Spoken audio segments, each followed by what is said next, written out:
Vamos lá, meus irmãos, continuando aqui nossa aula, nossa quinta aula de Geografia Bíblica 1, é o segundo bloco. Estamos falando ainda sobre a hidrografia da Palestina, estamos ainda no Mar Morto, e durante o intervalo, nosso irmão Tomé aqui me mostrou algo muito interessante no Google Earth, e ele vai mostrar agora mais detalhes para nós, aquilo que eu tinha dito há pouco. Inclusive, ele vai mostrar, inclusive, como se manuseia, para que a gente tenha uma visão panorâmica, né, Tomé? Começa para nós, Tomé, ali pelo Monte da Tentação, aquele ponto que você tinha me mostrado, né? Porque, assim, enquanto ele está fazendo aqui a apresentação, eu hoje procurei aquela foto, aonde estava aquela igreja, e não achei. Aí, há pouco, ele me mostrou como buscar, porque em alguns momentos eu acabo caindo por acaso. Como é o irmão Tomé que tem me ajudado, né, sobre essa questão, ele vai mostrar. Pode falar agora, Tomé. Alguns pontos turísticos eles são bem escondidos, né? Quando tem bastante dá para ver mais fácil. Igual esse daqui, ele só tem um pontinho, então você tem que arrastar o bonequinho aqui para próximo para ele aparecer.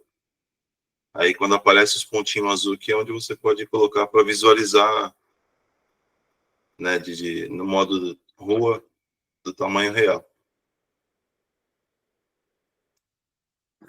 Olha lá, obrigado, Tomé. Eu procurei tanto hoje essa igreja no monte. Eu fui para um lado, eu fui para o outro, e obrigado. Olha aí, a visão panorâmica, né, do Monte da Tentação. Tinha um outro pontinho do lado desse, né, Tomé? Deixa eu ver aqui. Tinha, na hora que você arrastou, abriu um próximo, olha lá. Né?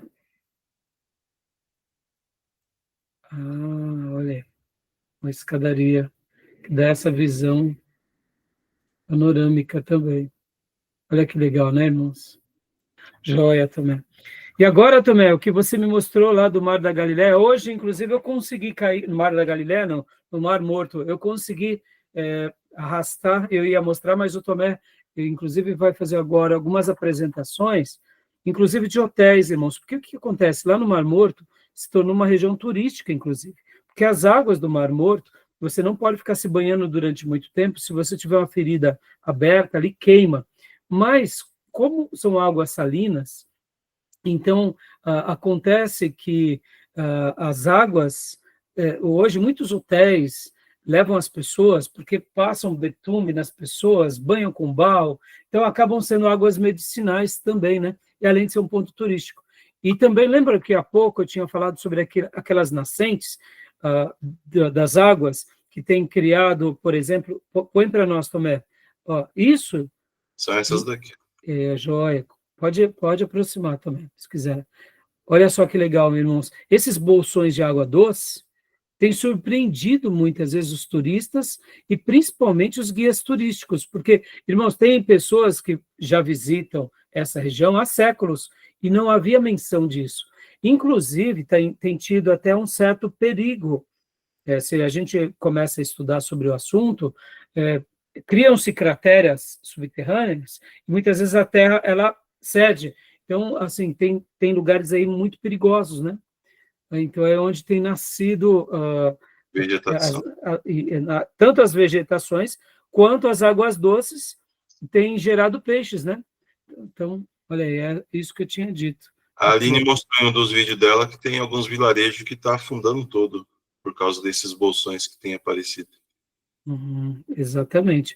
Depois vejam um vídeo da Aline, vale a pena, meus irmãos. Inclusive, ela entra dentro de um desses bolsões de água e ela registra ali peixes. Para um judeu isso, irmão, é muito, muito legal. E agora o Tomé vai colocar aqui em algumas partes, para a gente visualizar melhor toda essa região.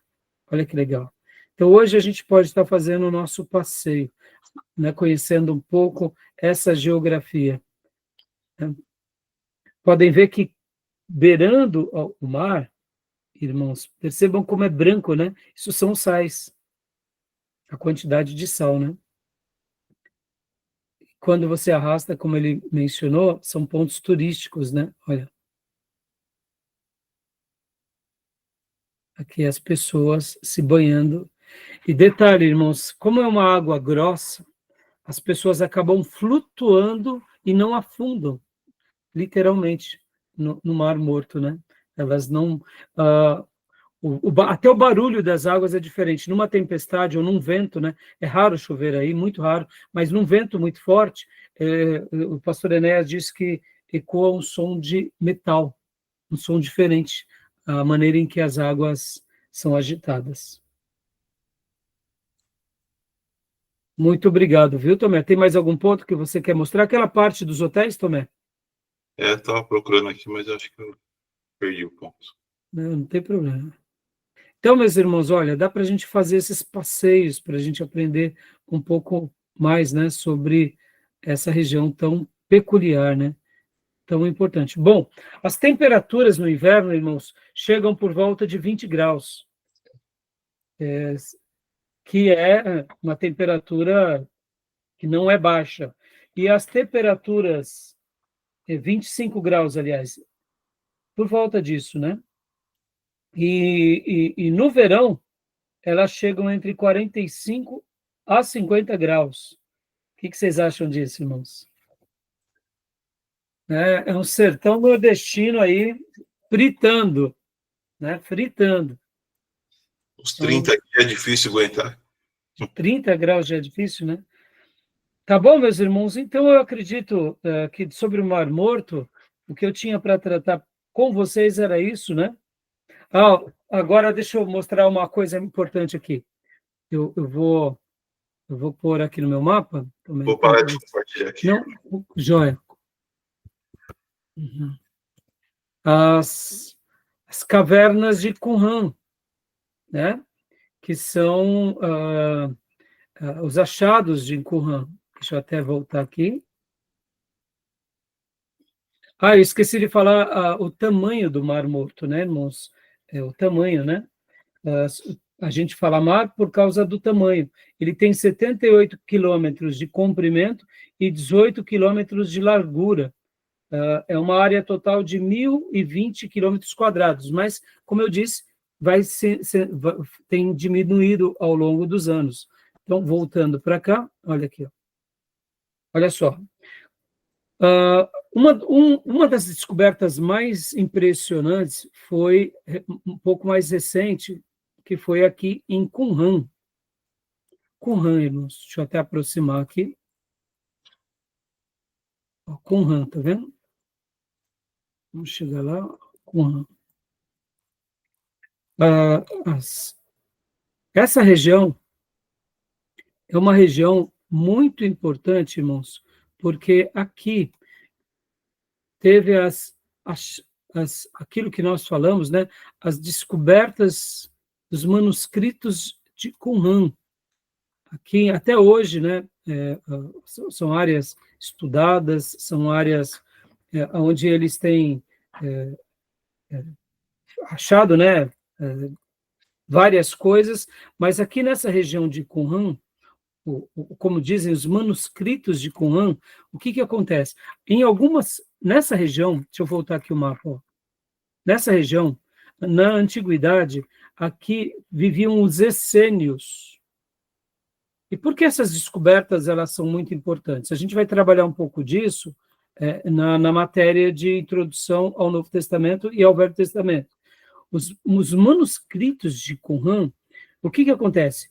Essa região viviam os essênios. Quem eram os essênios? Eram os judeus que não estavam em concordância com o que estava acontecendo lá em Jerusalém, no templo, então eles criaram uma comunidade aqui.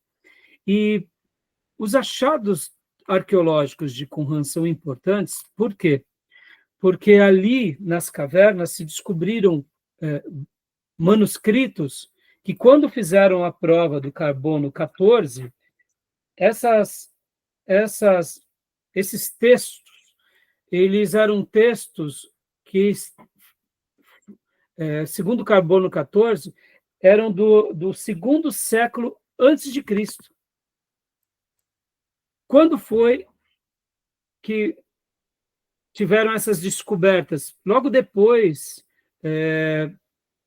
de 1948.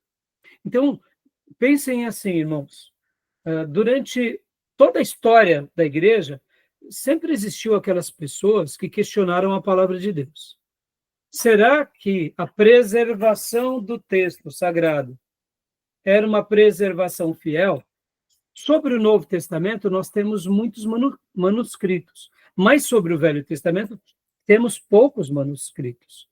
E depois em que Israel passa a ser uma nação novamente, em 1948, acontece o quê? As descobertas desses manuscritos. A história é mais ou menos essa, que um historiador estava... Porque, irmãos, essa é uma região onde os historiadores e os arqueólogos frequentam com muita assiduidade.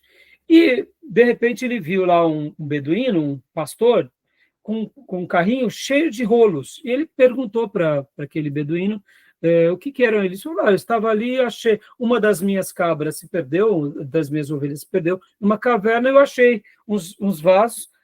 Quando eu vi, só tinha esses papéis aqui. Aí ele falou, você não quer me vender? E aí ele vendeu. Falou, onde é essa caverna? Aí deu todo o endereço. E aquele rapaz que tinha vendido por alguns trocados, esse historiador, então, foi lá e começou a ver que tinham nessa caverna muitos vasos grandes, e dentro desses vasos tinham rolos. Alguns desses pastores tinham quebrado a maioria desses rolos porque pensavam que ali eram tesouros, né? Quando viram que era papel, pergaminho, nem deram valor. Essas foram as descobertas, chamadas descobertas dos manuscritos do Mar Morto. E o que acontece? Como eu disse, fizeram prova. E um dos livros que estavam intactos era o livro do profeta Isaías. Então pegaram uma Bíblia hoje, que nem a nossa Bíblia, e pegaram os manuscritos de Isaías e compararam letra por letra, meus irmãos. E aí constataram que estava igual. Ou seja, a mesma Bíblia, 200 anos antes de Cristo, se preservou o profeta Isaías no ano de 1948, ou seja, mais de 2.000 anos de história.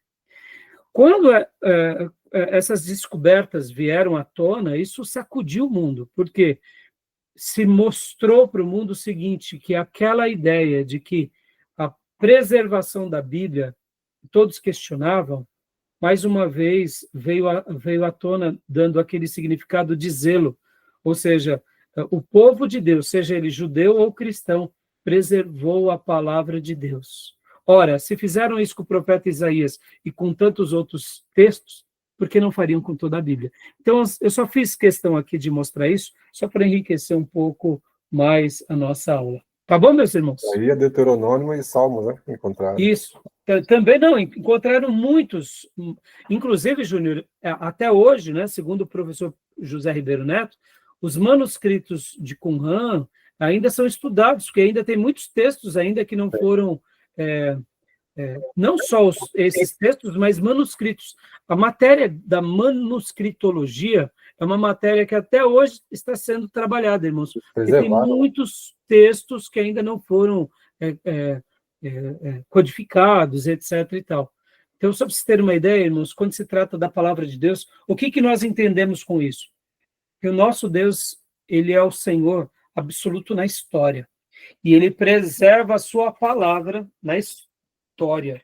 E assim como Qumran foi um achado para mostrar a veracidade das Escrituras, eu fico pensando quantas outras descobertas nós não teremos ao longo dos próximos anos e séculos. Porque, irmãos, talvez para nós hoje, brasileiros, igreja brasileira, a gente é muito resolvida nisso, porque, graças a Deus, a grande maioria dos nossos irmãos, eles não duvidam da palavra de Deus. Mas vocês têm que lembrar que logo depois da Reforma Protestante, nós tivemos todos aqueles ismos, iluminismos, humanismos e tantos ismos, e uma das coisas era o quê? Eles questionavam a Bíblia como palavra de Deus. Até mesmo as igrejas protestantes. Porque como que nós iríamos dizer que aquele texto era de Moisés, sendo que Moisés já tinha passado há 3.700 anos atrás? Então, houve um abalo na fé de muitos irmãos Porque logo depois em que o ser humano se tornou muito humanista, muito científico, como que você ia validar que o texto de Gênesis realmente era o de Gênesis que foi escrito por Moisés? O texto de Davi. Então, os manuscritos do Mar Morto veio como uma resposta de Deus a esse mundo moderno que invalidava a Bíblia. Tá bom, meus irmãos? Então, essa matéria é muito legal por isso, tá? E vamos lá, meus irmãos. Então, vamos seguir mais um pouco aqui para a gente poder prosseguir, que senão a gente não vai sair do Mar Morto, e eu quero sair hoje do Mar Morto com vocês, tá bom? Deixa eu compartilhar aqui o outro material, que é o nosso livro-texto. Eu quero agora ler com vocês aqui essa posição geográfica aqui.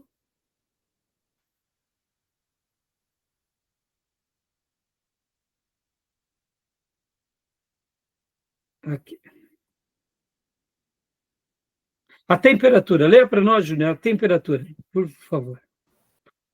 Temperatura. Pela profundidade em que está colocada a bacia do Mar Morto, a temperatura é bastante elevada. No inverno, baixa para 25 graus e até 20 graus, e no verão sobe até 45 graus e 50 graus. Essa temperatura elevada se deve a vários fatores, como a absoluta ausência de vegetação, não há sombra, a excessiva evaporação das águas do mar, aos raios do sol ardente. O Mar Morto se transforma num caldeirão imenso em ebulição, e a profundidade do vale, que está a 400 metros ou mais abaixo do Mediterrâneo. Joia. Sobre a vida, eu já comentei, né? Aquilo do asfalto eu mencionei para vocês, né? É tanto pelas placas de sal, quanto também pelo betume, que flutuava e acabava parando por cima, né? Sobre o sal, o grau de salinidade também, a gente já mencionou.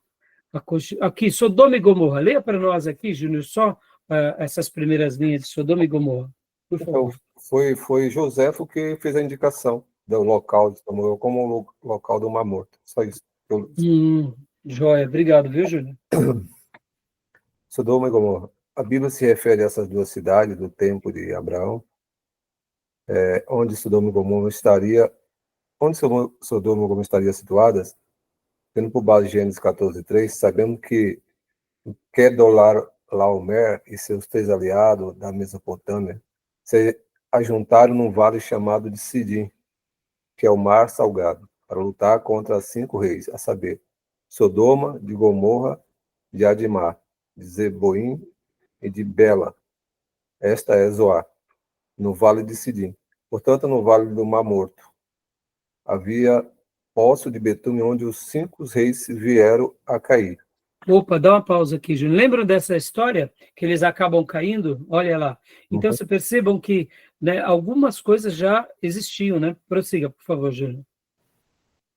Resta agora saber se Sodoma e Gomorra ficava ao norte ou ao sul do Mar Morto. Existem 2 teorias sobre isso.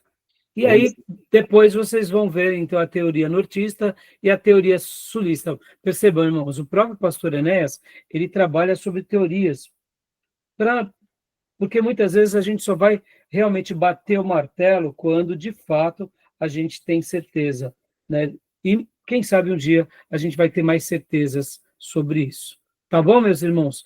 Então, agora aqui, tudo bem até aí sobre o Mar Morto? Tudo bem?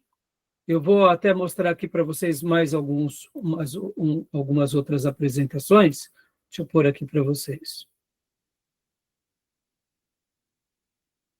Opa! Deixa eu voltar aqui.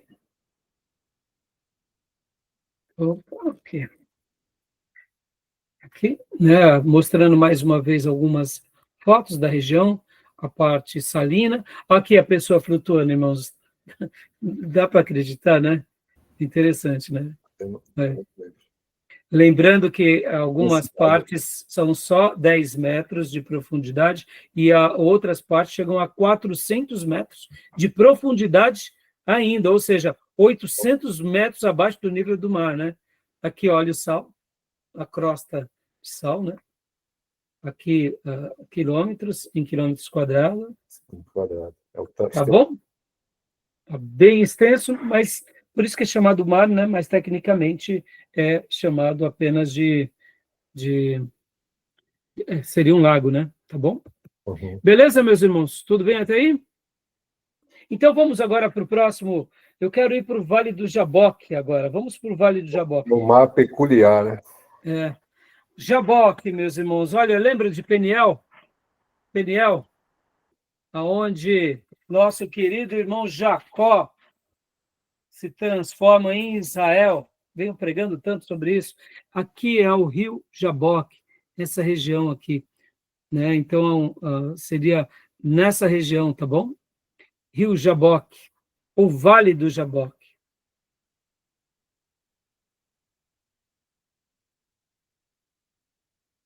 Aqui também há um outro rio chamado Rio Querite. O que vocês lembram de Querite, irmãos? Vamos falar um pouco do Vale do Jaboque e um pouco do Rio Querite. Vocês lembram de alguma história bíblica sobre esses rios? Elias.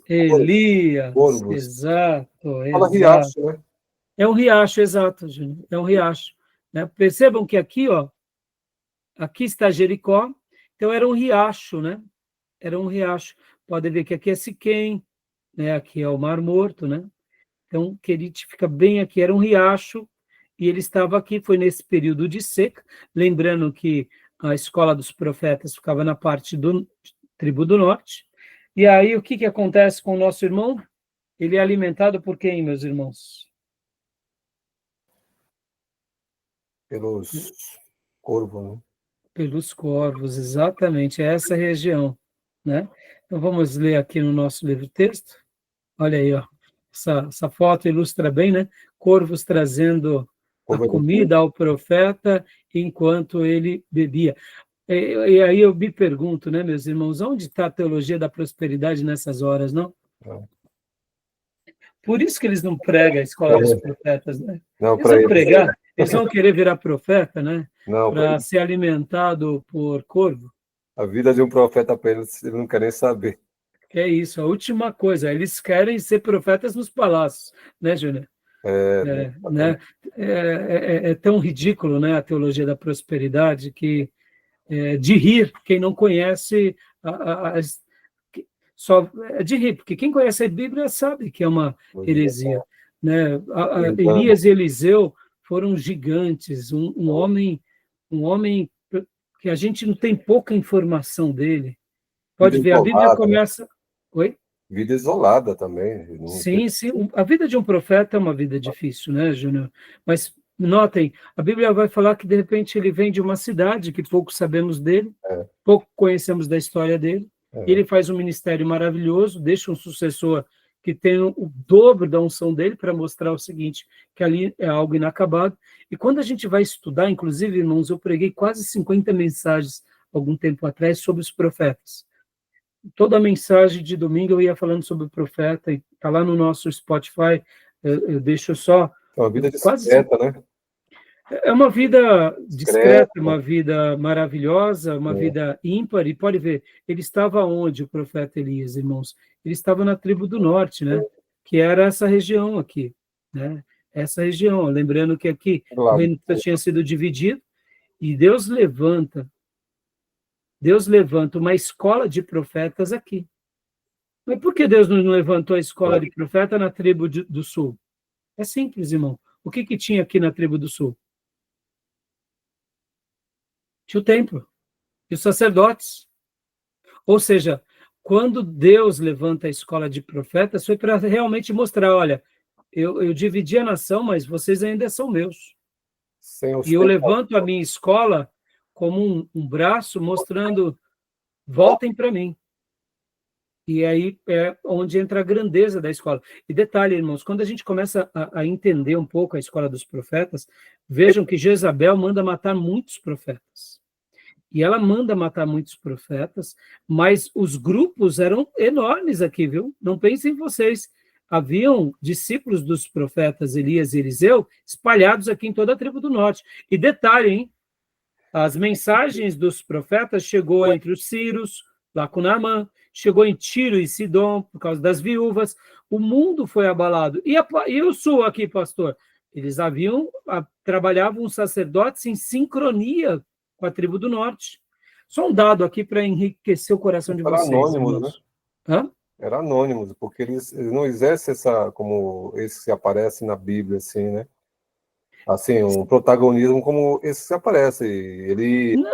Não, Júnior, na realidade, assim, não é que não eram anônimos de todo, né?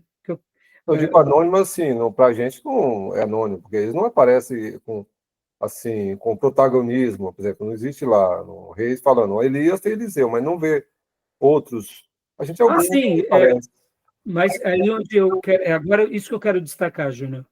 Olha só, Deus levanta os seus vasos, mas sempre eles estão em harmonia. Olha que coisa linda. Quem é que vai escrever sobre a vida de Elias e de Eliseu? Quem é que escreve 1º e 2º Reis? É o profeta Jeremias. Então, perceba, Jeremias, ele era filho de Ilquias. Sacerdote. Jeremias, ele era o quê? Sacerdote. Também é sacerdote. Mas Deus levanta ele como profeta. Assim como Ezequiel, ele era de família sacerdotal, mas Deus levanta ele entre os sacerdotes. Assim como Malaquias. Eles são de família sacerdotal, mas Deus levanta ele como profetas. Ou seja, eles têm um duplo ofício. Assim como foi com Samuel. Não, entendi. Eles falam anônimo assim para a gente, mas eles estão em evidência. Em evidência. E é isso que eu quero dizer, Júnior. Por isso que eu falei assim, não. Porque Jeremias vai escrever aqui na tribo do sul sobre a história dos reis, mostrando o seguinte, que Deus levanta uma escola de profetas, e pode ver que a 1ª e 2ª Reis, assim chamada por nós, relata a vida dos reis de Israel, mas quem são os líderes dos reis não são os reis, são os profetas. São os profetas que são os vasos que querem guiar agora esses reis e a tribo do norte e a tribo do sul. Então, os grandes protagonistas dos livros dos reis não são os reis, são os profetas. E quando os reis dão ouvido aos profetas, eles se tornam protagonistas. Uhum. Pode ver que Davi, diferente de Saul, porque Saul desprezou o profeta Samuel, sim. Mas Davi valorizou os profetas. Então, um rei, quando ele dava ouvido a um profeta, ele tinha o seu protagonismo. Assim foi com Ezequias, assim foi com Josias, assim foram com alguns reis. E percebam que mesmo os reis da tribo do sul, também, quando eles deixavam de obedecer a Deus, eles perdiam protagonismo, como foi o caso de Uzias. Então, percebam que os grandes protagonistas, e agora eu digo, eles faziam um ministério, mas in loco, sacudindo a nação.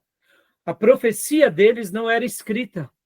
Ou seja, isso nós aprendemos, né, Júnior, lá na Introdução ao Antigo Testamento e Novo Testamento, que vocês vão aprender. Então, há dois tipos de profetas. Existem os profetas que escrevem a história. Literário, né? Literário. E existem os profetas que não eram literários. Literário. Que eram esses como Elias, como Eliseu. Elias, por exemplo, só tem uma pequena porção dele que ele escreve. Pequenina, que é uma carta que ele escreve a um rei. O resto, tudo quem escreveu dele foi Jeremias. Agora, olha, então a escola dos profetas, aí você talvez diga assim, pastor Rai, mas a escola do profeta morreu. Não, não morreu. Pelo contrário, ela pode ter deixado de existir depois do cativeiro assírio, mas ela continua existindo aonde? Ela continua existindo com Jeremias. Ela continua existindo mesmo quando o povo foi levado para o cativeiro babilônico. Ou seja, a escola dos profetas se mantém até João Batista e o Novo Testamento também. A gente vê. Literário, né? Oi? Isaías já é profeta literário. Sim, mas pode ver que tanto Isaías, quanto Jeremias, quanto Ezequiel, falei, eles são o quê? Frutos do quê? Daquela escola. Mesmo sendo sacerdote. Então, a obra que Deus começa fazendo lá no norte não termina. Pelo contrário, ela se mantém até no Novo Testamento. Porque agora, no Novo Testamento, Deus vai levantar os apóstolos e eles se tornam o quê? Escritores. E os escritos deles são também o quê? São profetas. Pode ver que João Batista profeta, e os apóstolos também têm no seu dom características proféticas. Uhum. Fantástico, né, meus irmãos? Tá? Então, agora, só para a gente avançar, né? Aqui, né? Então, aqui é o Querite, está lá no nosso livro texto. Se você quiser saber mais, está lá em 1 Reis 17, do 1 ao 16, né? Que era um ribeiro, tá, irmãos? Então, não é um rio, era um ribeiro apenas, uma nascente. Inclusive, vamos ler aqui o nosso livro texto rapidamente, né?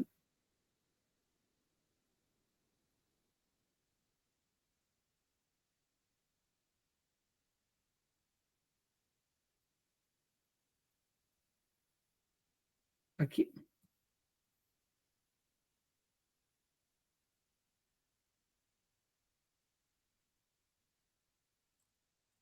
Opa. Lembrando, irmãos, que tem rios, né, que também eles acabam, no livro texto, quando fala aqui sobre o Jaboque, que página que está no livro de vocês, meus irmãos? O Jaboque e o Querite? 108. 108, né? Então vamos lá. Jaboque é 108. Isso, aqui, ó, Jaboque. Jaboque e o Querite. E o Querite? Não está falando sobre o Querite?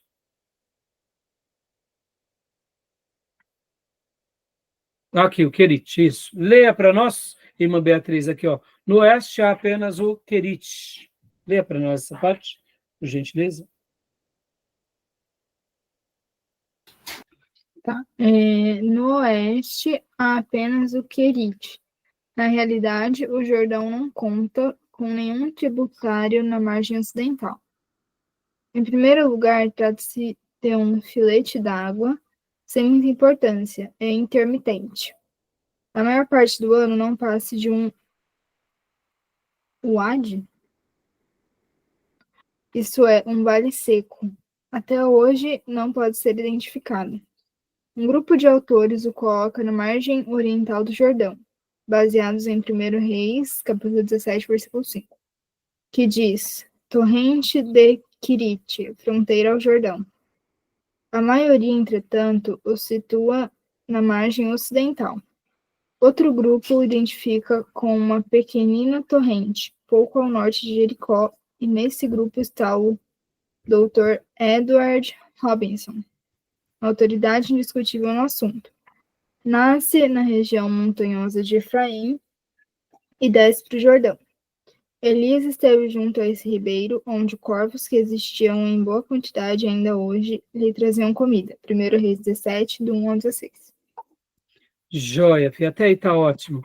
Então, irmão, só para mostrar, né, até quando a gente, como é lindo poder estudar geografia bíblica, porque quando a gente lê um texto como esse, a partir de que ali é um vale, uma nascente, o milagre ainda fica muito maior, né? Fica muito maior, porque Deus sustenta o profeta durante um período em que ele está fugindo de Jezabel e o sustenta com comida de corvos e com a água do riacho. E não falta. Isso é prosperidade, né, irmãos? Quer cuidado maior do que esse? Não é verdade? Então, quando a gente sabe que não é um rio, na realidade, mas ele acaba sendo apenas essa nascente, né? Então, assim, fica até maior o milagre pelo qual o nosso querido irmão desfrutou, né? Ah, e lembra que eu tinha dito há pouco, irmãos, que o nosso irmão Elias, ele também recebe uma instrução do Senhor para ir para uma outra região, né? Lembra que eu até mencionei com vocês? Que agora deu um branco no nome. Horebe. Onde é o Horebe, irmãos? Vocês se lembram onde é o Horebe? É um monte? É um monte, Monte Horebe. Qual é o Monte Horebe? Deus fala para ele, vá para o Monte Horebe, Elias. É da sarça, né? Aê, exatamente. Sarça de Exatamente. Moisés. É o Monte Sinai. Monte Horebe e o Monte Sinai é o mesmo. Então, perceba agora, deixa eu só mostrar para vocês aqui, para a gente ver como o milagre foi enorme, enorme, né? Então, vamos ver aqui. Olha só, Monte Horebe, irmãos.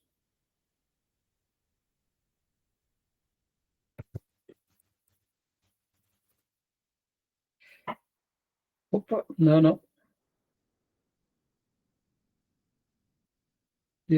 Opa, deixa eu tirar aqui, que não é esse, não. Monte Horebe. Aqui. Não,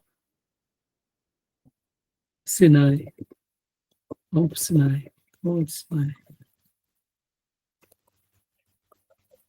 Não sei porque é isso. Monte Horebe ou Monte Sinai, meus irmãos, é o mesmo, tá? Então, eu não sei por que razão, mas eu hoje, durante Horebe, né? Horebe, Israel, não sei por que, não vi. Monte Horebe, Israel. Ah, aqui, ó. Cai Monte Sinai, tá vendo? Tá bom, meus irmãos? Então, olha lá, Monte Sinai ou Monte Horebe. Por que eu fiz questão de mostrar para vocês? Ah, não compartilhou com vocês? Ele compartilhou, né? Olha só. Olha como o milagre se torna maior, meus irmãos. Deus fala com ele está lá na região da tribo do norte, vem para a tribo do sul, come a comida milagrosa e peregrina durante 40 dias e 40 noites até o monte aonde Deus novamente vai se revelar para o nosso querido irmão. Então, assim, ó, quando a gente não conhece a região, né, os mapas, a gente acaba não entendendo o que seria esse milagre. Mas agora fica muito claro como ele foi obediente, né? Ele sai de uma região, vai para outra. Aí você diz assim, pastor, mas e aí? Meus irmãos, o profeta Elias também, quando estava aqui na tribo do norte, ele recebeu, logo depois que a gente falou que ele estava ali no riacho do Querite, ou no ribeiro do Querite, Deus falou para ele ir para onde? Para Tiro e Sidom. Onde é Tiro e Sidom? Lembram? Que região ficava Tiro e Sidom? Onde hoje é o Líbano, essa região. Então perceba como o nosso querido irmão, ele, em momentos delicados, Deus cuidou dele. E é quando a gente conhece a geografia bíblica, a gente vê o quanto ele teve que se esconder daquela mulher, viu? Ele enfrenta 450 profetas de Baal, 400 profetas de Baal e 450 profetas de Aserá. Não tem medo deles, mas agora, para sobreviver, Deus permite com que ele se esconda. Depois ele vai e ele é sustentado por uma viúva daqui, dessa região onde é o Líbano, né? Onde é Tiro e Sidom, e depois Deus o manda ainda para o Monte Horebe. Percebam a vida dele, né? Como era, quando a gente conhece um pouco a geografia, fica tudo mais claro para nós, tá bom? E para a gente terminar agora, irmãos, vamos lá para o Vale do Jaboque, tá bom? Vamos para o Vale do Jaboque. Aqui, Vale do Jaboque.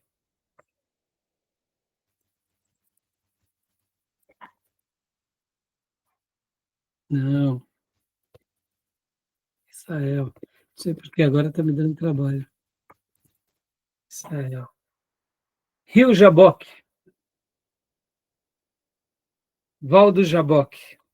Tão conhecido por todos nós, né? Essa região. Essa região. Pode ver que ficava na Transjordânia, tá bom, meus irmãos? Rio Jaboque.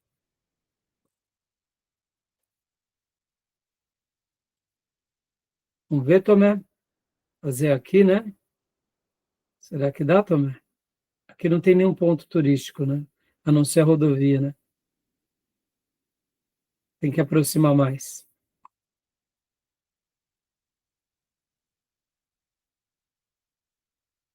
Hoje eu fiz essa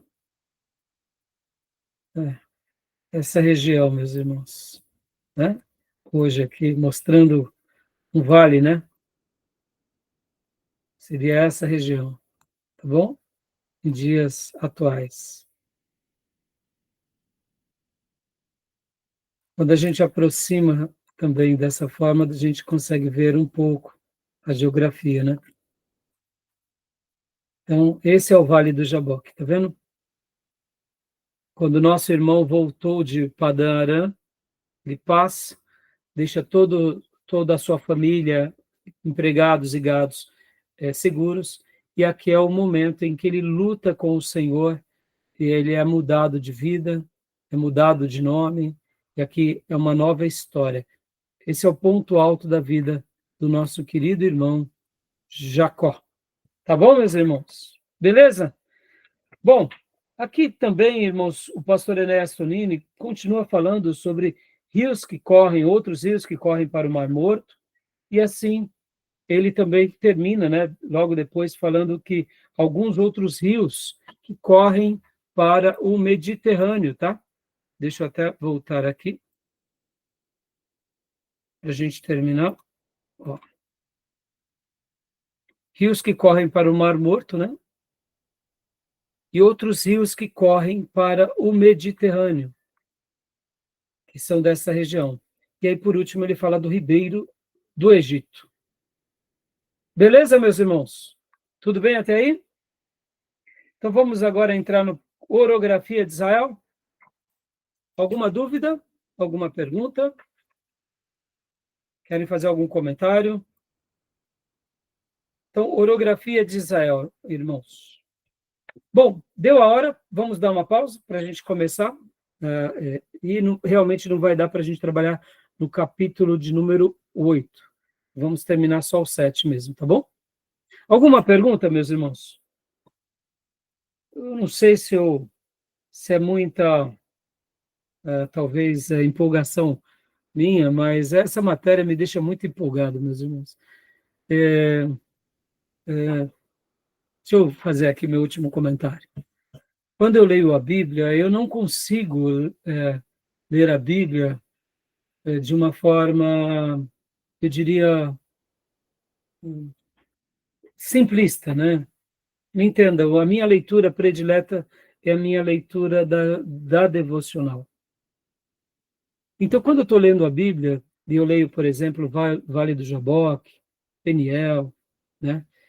Eu tento, eu gosto de abrir o mapa, eu gosto de ver o lugar, eu gosto de tentar entender um pouco melhor.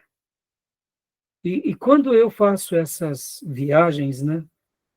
Eu faço aquela correlação, por exemplo, como agora, né? A gente viu o Vale do Jaboque. Essa região, que é o Jaboque, ela não foi só importante também para Jacó, mas vocês vão ver que ela vai ser determinante também para Davi. Quando? Quando Davi está fugindo de Absalão. Olha que interessante. Quando Davi foge de Absalão, com sua família, com todos os seus soldados, que ele é apedrejado por Simei, olha só que situação, não? O rei saindo, literalmente ali, escorraçado do seu palácio, o palácio que está lá em Jerusalém, ele desce os vales, sobe o Monte das Oliveiras, e ele vai peregrinando, fugindo. Para onde? Para um lugar que ele não sabe se no dia seguinte ele estaria vivo ou morto. E a Bíblia fala que um homem chamado Barzilai, ele ampara Davi, ele socorre Davi. E a Bíblia vai dizer que é nessa região do Jaboque que Barzilai prepara camas para Davi, para as esposas, para os filhos, e a Bíblia diz que Davi dorme. E Davi ali com o seu povo aguardam o quê? Aguardam a Deus, porque você tem que lembrar que na conspiração de Absalão, toda a nação se uniu, ou seja, as demais tribos se uniram contra Davi. a favor de Absalão. Então havia um exército enorme do lado de Absalão, uma conspiração que ele tramou por anos, e agora Davi esperava em Deus. É aí onde Davi escreve alguns salmos, inclusive quando ele fugia de Absalão. E aí ele, inclusive, declara que ele conseguia dormir no meio de tudo isso. E é o Jaboque. Foi essa região que deu amparo para Davi e para sua família. E ali Deus começa a restaurar Davi e orientar Davi. E aí é quando o exército de Davi agora é revigorado e eles vão à luta e vencem a batalha contra o seu próprio filho e contra essa nação que estava em insurreição contra o próprio rei. E é interessante, irmãos, que havia um grande líder do lado de Absalão, que era um conselheiro de Davi, que quando realmente ele se une a Absalão, Davi tem medo, porque esse grande conselheiro, ele era visto por todo Israel como aquele que falava da parte de Deus. E Davi até ora, dizendo, né, que o Senhor fizesse confusão das palavras desse conselheiro. Então, percebam, por que eu estou falando tudo isso? Eu viajo na história, eu amo isso, irmãos. Eu fico lendo ali a Bíblia. Então, tem vezes que na minha leitura devocional nascem mensagens, que nem eu tenho uma série de mensagens que eu prego sobre Absalão e Davi também, assim como a mensagem dos profetas. Essa mensagem de Absalão e Davi, os irmãos podem ver lá no meu Spotify. Eu pretendo que todas essas mensagens no futuro virem livros, né? Essa é a minha proposta. Então, por que eu estou falando isso? É muito forte quando você entende, né, essa geografia. E olha só, um último detalhe. Quando já Davi foge do palácio, ele passa pelo vale, que a gente vai chegar já já, sobe o Monte das Oliveiras, e o Monte das Oliveiras é o mesmo Monte das Oliveiras que o nosso mestre orou. E foi ali que Davi orava, pedindo para que Deus confundisse o conselho desse homem que agora tinha se unido a Absalão. Então, perceba, irmãos, as histórias, né, bíblicas são muito fortes. Aí eu te digo, por que Davi não atacou Absalão? Era porque era seu próprio filho? Não, era porque ele sabia que atacar o seu filho era destruir o seu próprio povo. Quem era agora Absalão? Representava o próprio reino de Israel dividido, mais uma vez. Então, Davi não queria dividir. Ele não ia matar os seus próprios soldados. Até porque quem deu o reino para Davi foi Deus. Então, quem iria fazer essa peleja e essa batalha era Deus. Davi, então, não luta contra os seus próprios. Ele aguarda Deus. E aí, Barzilai dá camas, dá abrigo, alimenta o povo, e ali nesse contexto, ali na região do Jaboque, tá bom? Então, só estou enriquecendo o coração dos irmãos, porque façam essas leituras, meus irmãos, porque é maravilhoso, sabe, quando você viaja na história, você mergulha no texto, tá? Fica aqui a minha dica para vocês, tá bom? Vamos para a orografia? Amém? Então, vou parar aqui a gravação, a gente abre o último bloco, tá bom? Alguma pergunta, alguma dúvida? Não? Vou parar aqui.